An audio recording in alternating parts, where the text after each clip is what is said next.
purpose of this training video is to demonstrate the sampling procedures under South Carolina SCT1 for sampling of coarse aggregates and roadway samples. Before we begin today, we want to make sure that we understand the importance of safety and using the proper precautions to remain safe while we're doing work. The first step to safety is always your personal protective equipment. You need a safety vest, hard hat, steel toe shoes, and safety glasses. The sampling methods that will be demonstrated in this video are the sample pad method taken from a stockpile sampling methods, dump truck sampling methods, and roadway sampling methods. In addition to showing these methods, we will demonstrate and discuss some common sampling errors in the field that lead to poor sampling methods and in turn result in erroneous data being reported. The sample pad method is the preferred method for taking samples. It is the true representation of what is in the stockpile being tested. Whenever possible, this method is preferred over the other sampling methods shown. When the sample pad is made from an existing stockpile, the loader should come in and take 2 buckets of material away from the face, and the 2 buckets should be side by side and removed and set to the side to reach fresh material. The loader will then come back into that fresh face and extract 2 more buckets, dump 1 bucket on top of the other, and then back drag it to a level pad approximately 15 to 18 inches in height. At this point, the QC technician should ensure the pad is properly constructed and that it represents the mass of material being sampled. You want to make sure when you're collecting the sample, you avoid the wings and edges on the side and the tail at the end made by the bucket when the pad was shaped and back drugged. Once the technician gets on the pad, he should draw the quadrants and center his bucket as shown. He will then penetrate the pad with his shovel in a vertical position, taking care to minimize the material lost on the shovel between the hole and the bucket.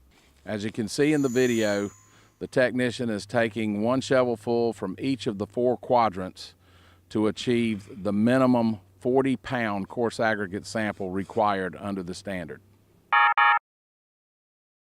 When the technician is either too far away from the bucket or does not take care in handling the material from the hole to the bucket.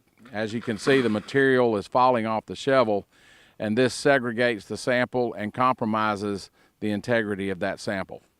Failure to maintain full shovelfuls and taking only half shovels or partial shovels. Another common error we see with pad samples is the QC technician digging into the taper of the pad versus the top of the pad. This is also an area of high segregation and will cause inconsistency in the gradation results and possible false failures being reported. Note that in all sample methods, care should be taken when transferring the sampled material from a bucket to a sample bag. If the sampled material must be transported in a bucket, lids should be secured to avoid any loss of material during transport. In this method, we'll be demonstrating the stockpile sampling method. This is the least desirable method for 2 reasons. Number 1, the volume that you're dealing with, but more importantly, the safety aspects. You'll be climbing at heights up to 9 to 12 feet, and it's important to have a plan before you go into the pile. It's best to start at the top area of sampling with an empty bucket and work your way down versus starting low and climbing with weight in the loose material. As you can see, the technician is in the pile and he's gone up to the high point. First thing he will do is level off an area for his bucket. Once this is done, he will continue to remove material until he's at a flat section. No material is falling down into the flat pad to cause oversize in the sample. The reason for taking the diagonal method is because the finer material is at the top of the stockpile, while the coarser material runs to the toe of the pile due to the angle of repose and gravity. When sampling from a stockpile or using the dump truck method, a backer board, or in this case a sign, may be used to prevent material from above the sample area from sliding down into the material being sampled. This helps prevent oversized pieces from contaminating the sample. When sampling from a dump truck method, it's important to remember that these samples should only be taken from fresh dumped loads and no material has been removed prior to sampling. Following the procedures under SCT1, the sample should be taken by taking 1 off the rear corner of the stockpile, 2 from the top or the heart of the pile, and 1 from the opposite front corner of the pile. Much like other samples, dump truck samples will segregate. The coarser material will go to the rear of the pile. The finer material will go to the front corners of the pile. It's important to note that you must remove material to form a shelf so that material from above the sample shelf does not fall in. Note that the technician inserts his shovel vertically and extracts a full shovel full of material each and every time. As you'll see in this demonstration, the technician does not need to extract material from the top since it's already flat and level from the tailgate mark left behind. He's taking 2 shovels here in order to accommodate and achieve the minimum 40-pound coarse aggregate sample for the field sample. As he works diagonally across the sample pile, you'll see that he's making his shelf. Now he's got a clean area to insert his shovel and extract the sample. A common error in both the stockpile and dump truck methods is taking samples at the toe of the pile. Also included with this is not removing material to a level pad area and inserting the shovel perpendicular to the face versus vertically into the prepared pad. By not doing this, you allow coarse material to contaminate the sample, which in turn compromises the results of the gradation.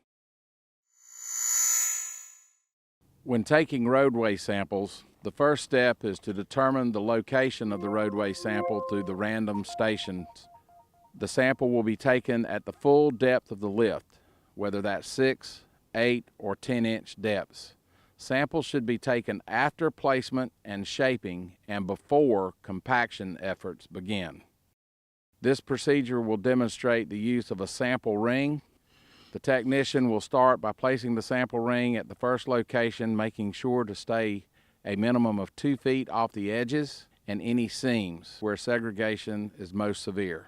As the technician begins to dig, he will force the ring into position in a twisting motion and break the material loose using hand tools and extract the material from the ring into the bucket. As you can see here, the technician can use a variety of tools, hand spades, scoops, or bars to break the material loose to help sink the ring into the depth of the material. As the technician extracts the material from the hole, it's important to note that care should be taken to go the entire depth of the lift and to not penetrate the layer below or the subgrade. Once the technician has completed with this hole, he wants to make sure that all the material is removed and he's at a relatively level floor. When the technician removes the ring, you'll notice that material falls back inside the hole. This material is not part of the actual hole and should remain where it lies. Another method for taking roadway samples is to do it manually without the use of the sample ring.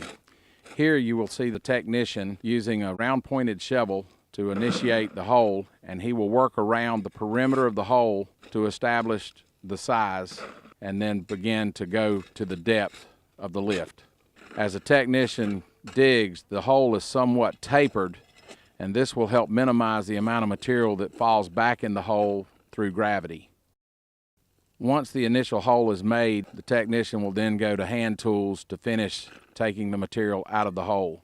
As the technician continues with the hole, he wants to develop as straight a sides in the hole as possible and minimize the amount of material that falls back in.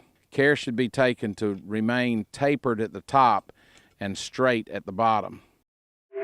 Although either practice is allowed per the procedure, you can see the hole made with the sample ring is very uniform top to bottom, which represents a uniform sampling method that more effectively isolates the material being sampled from the rest of the roadway.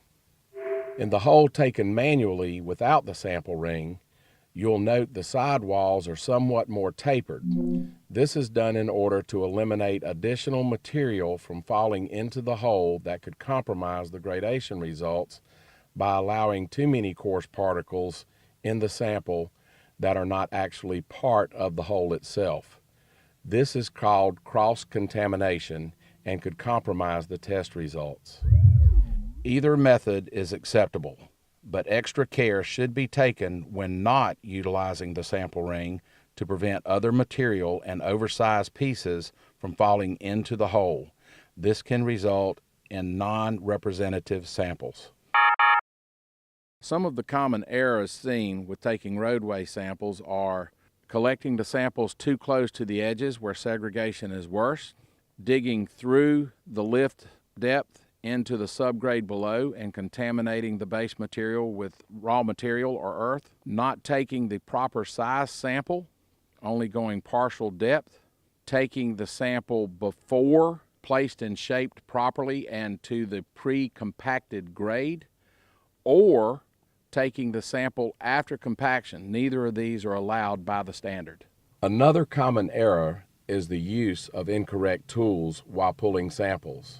Tools such as modified shovels with wings or otherwise modified, hand spades, beach shovels or other beach toy-like objects, and trenching tools should not be used when collecting samples. Only the rounded shovel or square shovels should be used per the standard.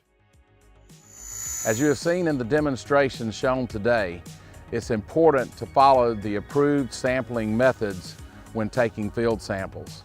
This results in uniform and consistent test results being reported, which in turn affects the customer and the end user.